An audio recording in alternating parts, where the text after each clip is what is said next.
بات کرنے لگ جائیں، قرآن کے اندر فلسفیانہ موشگافیاں کرنے لگ جائیں، قرآن کو ایک فلسفے کی کتاب، ایک چیستان بنا لیں، اس کا جو واضح مفہوم ہے اس کو بالکل ایک طرف رکھ دیں اور اپنی طرف سے باتیں کر لیں۔ قرآن کا ایک ظاہر مفہوم ہوتا ہے اور ایک باطن مفہوم ہوتا ہے۔ ظاہر تو یہ جو آپ کے سامنے ہے، باطن تو وہ کسی کو پتہ چلتا ہے۔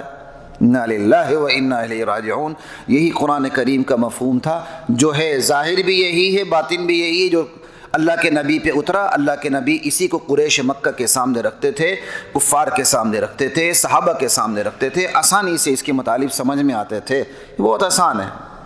ہاں باطنی مطلب اگر یہ لیں کہ اس کے اندر جامعیت اتنی ہے کہ جو اجتہاد کے درجے پر فائز ہوتا ہے، وہ ایک ایک آیت سے سینکڑوں مسائل نکالتے چلا جاتا ہے، تو پھر اس باطنی معنی کی نفی نہیں ہو سکتی۔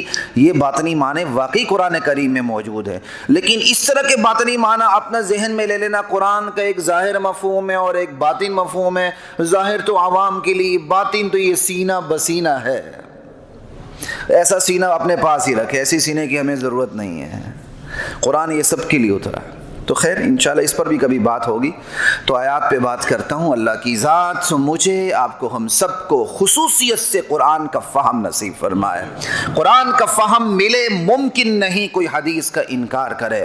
قرآن کا فہم ملے، ممکن نہیں کہ کوئی صحابہ کو معیار عدل اور معیار حق نہ سمجھے، یہ ممکن ہی نہیں ہے۔ اس لیے قرآن ایمان کی بنیاد ہے، اس پہ صحیح ایمان آ جائے، باقی ساری چیزیں خود بخود چلتی آ جاتی ہیں۔ ان اللہ یأمر بالعدل والاحسان،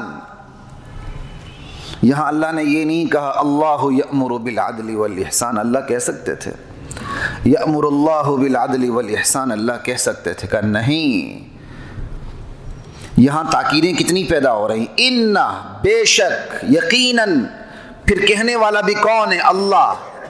سب سے زیادہ زور لفظ اللہ کی وجہ سے پیدا ہو رہا ہے۔ ان کی وجہ سے الگ کلام کے اندر ایک زور پیدا ہو رہا ہے، قوت جنم لے رہی ہے، یقیناً اللہ حکم دے رہا ہے۔ ایک آپ کہتے ہیں جی صاحب نے کہا ہے، ایک آپ کہتے ہیں جی ادارے نے کہا۔ اب ادارے نے کہا ہے، ادارے کے باس نے کہا ہے، بات کچھ اور ہوتی ہے، حالانکہ حکم وہی ہوتا ہے۔ اس کی نسبت بدلنے سے اس آرڈر کے اندر قوت محسوس ہونے لگتی ہے اگلے کو۔ جی آج یہ آرڈر آیا ہے، ایک یہ بات ہے، آج ادارے نے یہ آرڈر جاری کیا ہے، اس کے اندر قوت کچھ اور ہے۔ الفاظ کا ہیر پھیر، آگا پیچھا ہونا، یہ کلام کے اندر یا کمی پیدا کر دیتا ہے یا زور پیدا کر دیتا ہے۔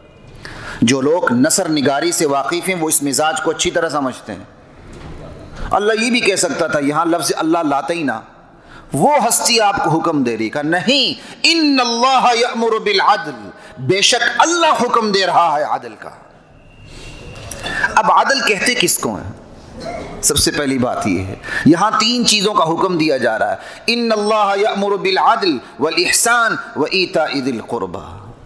عدل کا، احسان کا، ایتاء ذی القربى، تینوں الگ الگ ہیں، ملائے تو سب عدل ہی ہیں، لیکن تینوں کو الگ الگ ذکر کیا، تین الگ الگ حکم ہے۔ عدل انصاف کا نام نہیں ہے، واقعی انصاف کا نام ہے، لیکن ایک انصاف کا مطلب ہم لے کے غلط فہمی کا شکار ہو جاتے ہیں کہ انصاف کا مطلب نصف نصف کرنا۔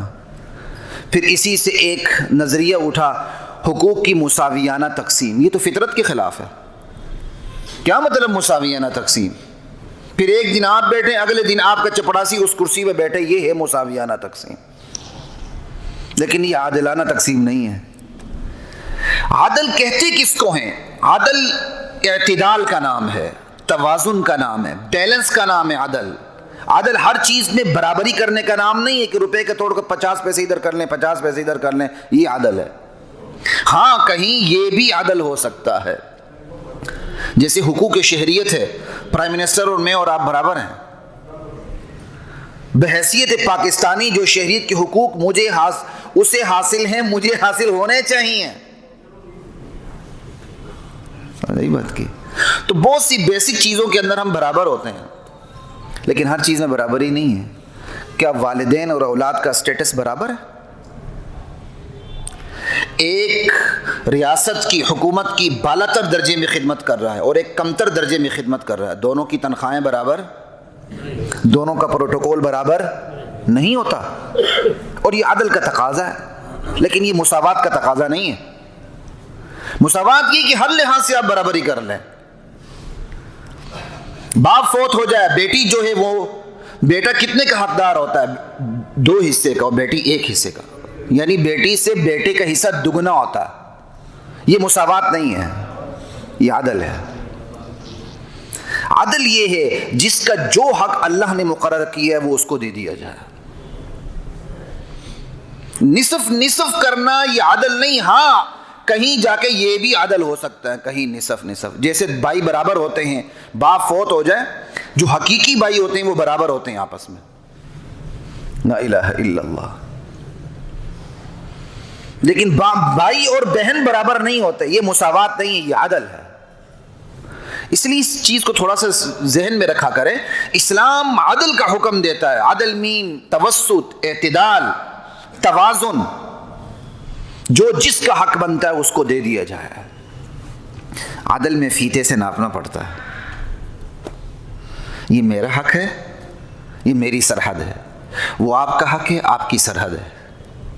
آپ کی اجازت کے بغیر آپ کی سرحد میں قدم رکھنے کا مجھے حق نہیں، اور نہیں اس قسم کا حق آپ کو میری سرحد پر ہے۔ یہ عدل ہے۔ اللہ کہتا ہے اللہ تمہیں عدل کا حکم دیتا ہے، جو جس کا حق ہے بلا کم و کاس اس کو دے دیا جائے، یہ حق ہے، اور یہ معاشرے کی اساس ہے۔